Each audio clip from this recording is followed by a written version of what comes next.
mesmo junto à emblemática Torre dos Clérigos, monumento icónico da cidade do Porto, erguida em meados do século XVIII, encontramos um jardim que tem já 10 anos. Foi inaugurado em 2013.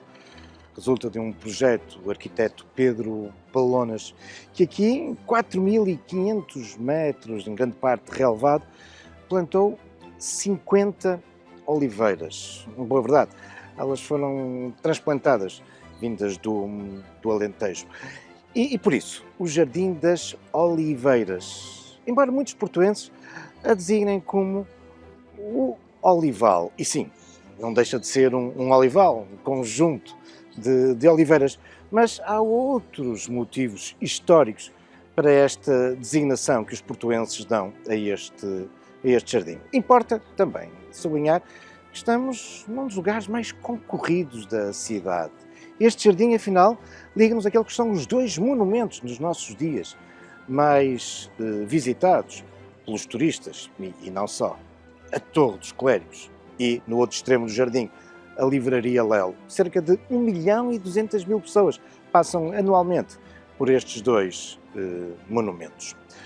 Mas voltemos ao olival. Não deixa de ser interessante esta designação, porque durante séculos este morro, um dos morros primordiais da cidade de Porto, juntamente com o Morro da Sé, este morro, que hoje é conhecido como o Morro da Vitória, era designado exatamente como o olival. E tudo porque aqui no topo desta elevação, durante a Idade Média, se desenvolvia um extenso e velho olival. Ainda temos aqui perto a Rua das Oliveiras, ali bordejando o Auditório Municipal Carlos Alberto. É uma memória toponímica desse extenso olival que aqui se encontrava. E grande parte dessas velhas oliveiras encontrava-se de facto aqui, do lado de fora da muralha fernandina. E aqui irá permanecer até aos inícios do século XVII. É com Filipe II, durante a união dinástica com a Espanha, que esse antiquíssimo olival foi arrancado. Por essa altura tinha sido construído um belíssimo edifício para abrigar o Tribunal de Relação do Porto, um tribunal superior. Pela primeira vez, a cidade e o norte do país tinham um tribunal superior, e entenderam as autoridades que o velho olival não tinha a dignidade para envolver esta nova estrutura que surgia na cidade. E por isso foram arrancadas as velhas oliveiras. Muito com o desagrado da população, que continuou durante as décadas, durante os séculos seguintes, a designar esta zona como o olival. Em lugar nenhum, rua, avenida, alameda, praça, viela, congosta, escadinhas, seja o que seja, existe a designação do olival. Mas durante 400 anos, desde o início do século XVII até o nosso século XXI, a cidade continuava a designar este sítio como o olival. E apareciam os estabelecimentos, o café da Porta do Olival, a farmácia do Olival, a drogaria da Porta do Olival, a fonte do Olival, enfim, ia-se mantendo esta tradição toponímica.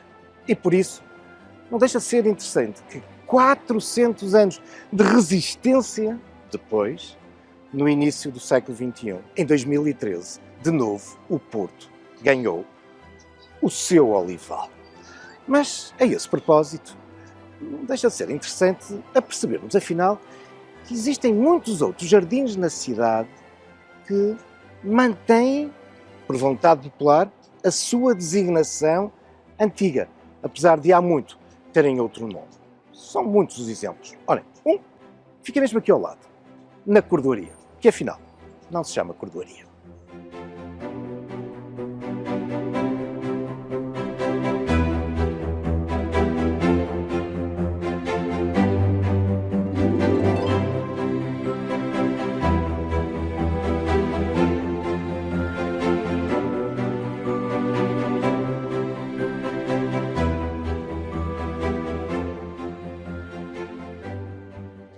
Sim, Aquele que é um dos mais antigos, históricos e conhecidos jardins da cidade do Porto, a Cordoaria, não tem esse nome, pelo menos do ponto de vista oficial e desde a década de 20 do século passado. Oficialmente, este é o Jardim João Chagas. Mas, por muito que quisessem as autoridades na época, a verdade é que a população continuou a chamar até hoje este jardim pelo seu antigo nome, a Cordoaria.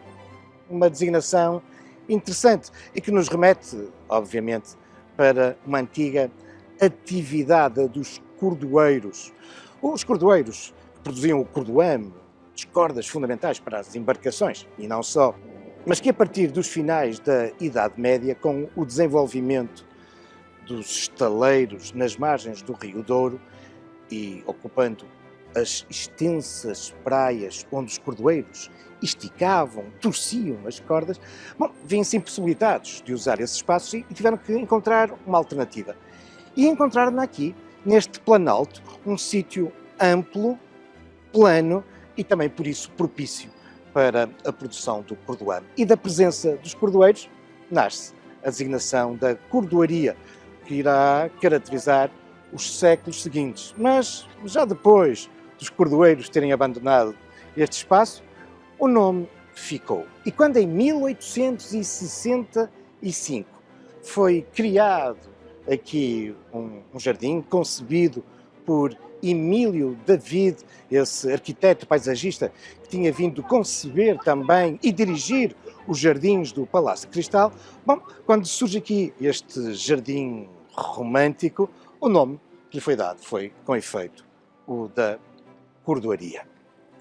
E torna-se num dos espaços mais concorridos pelos portuenses. Entretanto, na década de 20, as autoridades da cidade mudaram o nome para João Chagas. João Chagas, que é boa verdade, nascer em 1867, 2 anos depois deste jardim ter nascido, e que acabará por falecer em 1925. João Chagas é um nome incontornável da Primeira República. Notabilizou-se como escritor, jornalista, pensador, diplomata, grande divulgador dos ideais republicanos e ocupou mesmo importantes cargos da Primeira República. Ele foi, por exemplo, o primeiro presidente do Ministério, o primeiro presidente do governo da República. Podemos ter dito que foi o primeiro-ministro da República Portuguesa, mas depois virá a ter também outros lugares nos governos da Primeira República. Uma figura de destaque, uma figura profundamente ligada à cidade do Porto. Ele tinha sido também um dos principais implicados na revolta do 31 de janeiro de 1891, aqui no Porto, a primeira tentativa de implantar um regime republicano no nosso país. E por isso se entendeu que o seu nome deveria ser dado a um espaço importante da cidade. Mas batizar o Jardim da Cordoaria com o seu nome, de facto, não foi uma boa ideia, porque a cidade habituara-se há muito a designar este local por essa tradicional designação, a Cordoaria. E por isso, João Chagas não vingou. Mas temos outros exemplos de jardins da cidade do Porto com uma velha designação e que depois foram rebatizados também com o nome de outros importantes republicanos. Mas o nome não pegou. É o caso, por exemplo, do jardim, aqui também muito próximo, do Carregal. Carregal, que vem de carregos, uma planta que está muito associada a terrenos pantanosos, úmidos, e isso tem tudo a ver, de facto, com o Carregal, um local onde nasce, de algum modo, uma linha d'água, o Rio Frio, que hoje, entubado, desagua em Miragaia. Um jardim que foi desenhado por Jerónimo Monteiro da Costa, o famoso jardineiro responsável pelos jardins da cidade, na transição do século XIX para o século XX, e que foi, já com a Primeira República, rebatizado com o nome de Carrilho Videira, um outro famoso republicano, difusor dos ideais da República e que a cidade resolveu homenagear, dando o seu nome ao Jardim do Carregal. Mas quem é que, entre os portuenses, sabe que o Jardim do Carregal se chama Carrilho Videira. Há mais um caso de um famoso jardim com um ainda mais destacado republicano, mas que ninguém conhece o jardim por esse nome. Que jardim é esse? Vamos descobrir.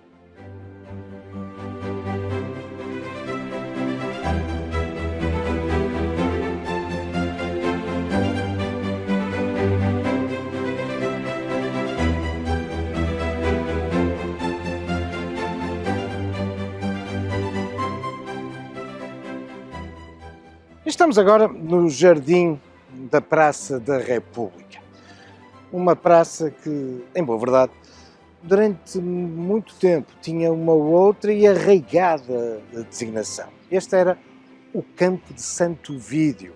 E o Campo de Santo Vídeo porque este espaço confinava com uma extensa quinta que aqui se localizava, do lado poente, a quinta dos Castro Pamplona, os Condes de Rezende, com o seu imponente solar, e a capela, uma capela de evocação a Santo Vídeo. E por isso a quinta era conhecida também como a Quinta de Santo Vídeo, e por isso este extenso espaço, o Campo de Santo Vídeo, que ganha um grande protagonismo na segunda metade do século XVIII, quando, em consequência das profundas transformações urbanísticas desenvolvidas pelo grande, poderoso governador da cidade, João de Almada, é aberta uma estrada que saía da zona antiga da cidade e se ligava aqui, a esta zona alta para onde a cidade se estava a expandir. Uma estrada que hoje conhecemos como uma rua que tem o nome de João de Almada, a Rua do Almada. E foi aqui no Campo de Santo Vídeo, no seu topo norte, que nos finais desse século XVIII é erguido um quartel militar que se tornará, a partir de então, numa referência absoluta nas questões militares e políticas da cidade do Porto. Aqui tiveram lugar importantes acontecimentos, por exemplo, os principais momentos da Revolução Liberal de 24 de agosto de 1820.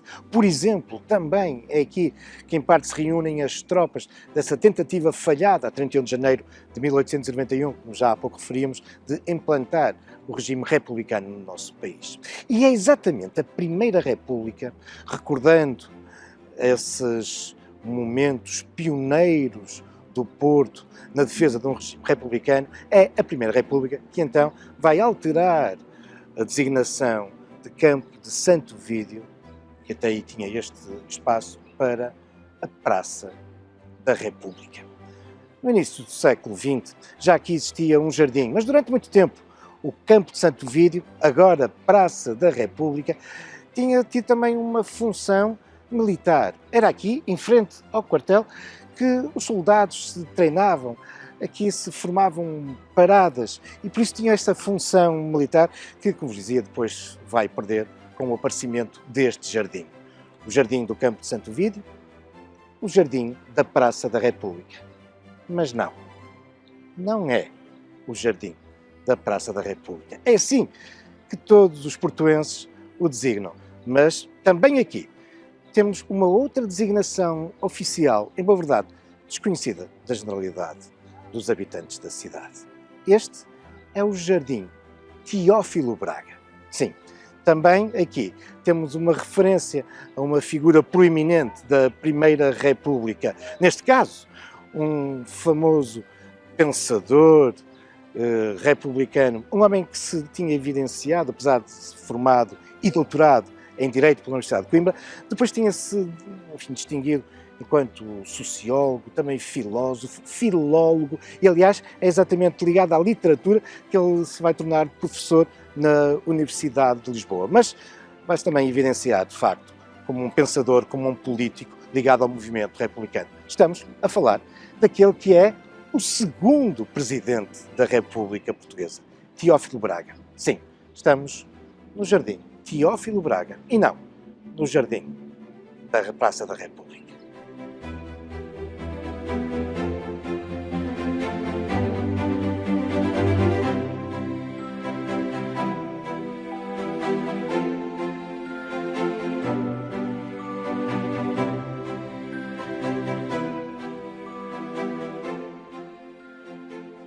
Estamos agora naquele que é o mais antigo jardim público da cidade do Porto, de São Lázaro, nascido na sequência do terrível cerco do Porto, que durante 13 meses caracterizaram a cidade, entre julho de 1832 e agosto de 1833, um momento decisivo na história de Portugal contemporâneo, que leva ao definitivo triunfo de um regime parlamentar, constitucional, liberal no nosso país.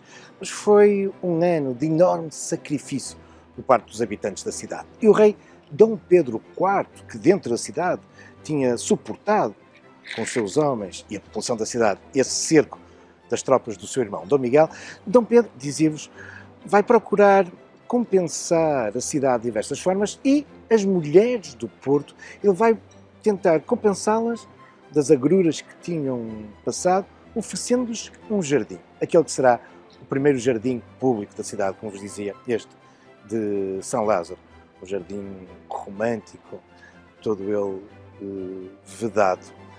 Um jardim que fica voltado para o antigo convento de Santo António da cidade, mas que também, na sequência do definitivo triunfo dos liberais no nosso país e com a extinção das ordens religiosas, se vê transformado em espaço cultural, em museu e também na Academia de Belas Artes do Porto. Pois bem, é voltado para hoje a Biblioteca Municipal do Porto, mas durante muito tempo a Academia e depois a Escola de Belas Artes do Porto, que nós encontramos um singelo monumento erguido a Marques de Oliveira.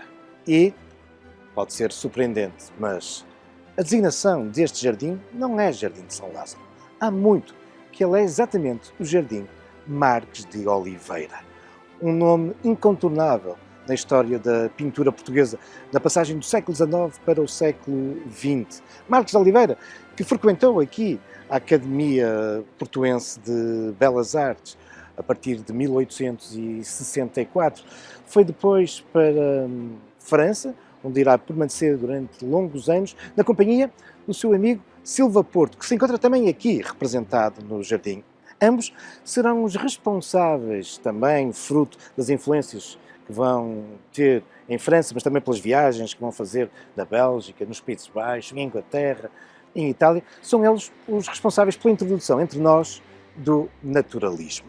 Ora, regressado ao Porto, pouco tempo depois, ele vai se tornar professor na Academia de Belas Artes e irá dirigir a Escola de Belas Artes até 1926. Morre no ano seguinte, em 1927. Mas Marques de Oliveira é, de facto, um nome incontornável na história da pintura e da arte portuguesa e é recordado com o seu nome neste jardim, embora a maior parte dos portuenses continuem a dar a antiga designação, a de São Lázaro, evocando os tempos em que este espaço, nos arrabaldes do Porto, era o sítio onde eram enviados os lazarentos, os leprosos, que se apegavam a São Lázaro para se verem curados da doença. Mas é curioso que, em compensação, existe um outro jardim na cidade do Porto, que tem um outro nome oficial, mas é conhecido pelo nome de um pintor. Que jardim é esse? Vamos dar mais um salto neste percurso pela cidade.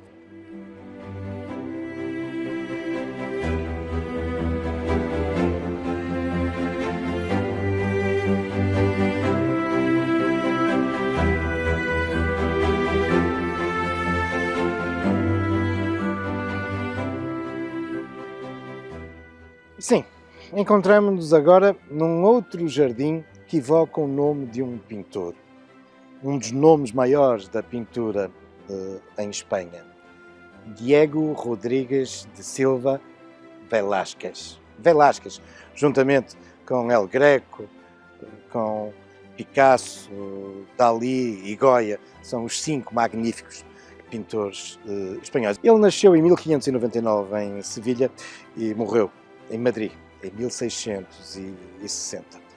Um nome notável, mas porquê o seu nome na cidade do Porto?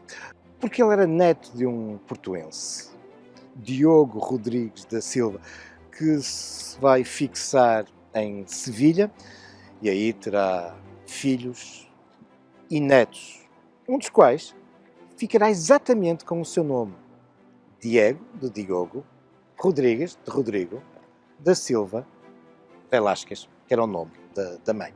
E quando esta praça foi construída, um local importante do crescimento urbano do Porto na segunda metade do século XX, foi dado o nome de Velázquez exatamente, recordando esta ligação familiar do grande pintor à cidade do Porto. E esse nome, de tal forma, se alicerçou entre os portuenses, que quando em 1981 a praça mudou de nome para Francisco Sá Carneiro, o fundador do Partido Popular Democrático, mais tarde PPD-PSD, falecido tragicamente no final do ano anterior, 1980, e apesar de aqui recordado por uma grande escultura de autoria de Gustavo Basto, a verdade é que o nome de Velázquez tinha vindo para ficar. Como vimos em todos os outros jardins, estas alterações toponímicas raramente acabam por ser bem acolhidas pelos portuenses. Há outros casos, como por exemplo a Rotunda da Boa Vista, que afinal, oficialmente, recorda o nome de um importante militar que se notabilizou nas conquistas em África nas últimas décadas do século XIX, Mouzinho de Albuquerque. Há outros casos, mas isso são já outros factos, também algumas lendas, futuros caminhos da história.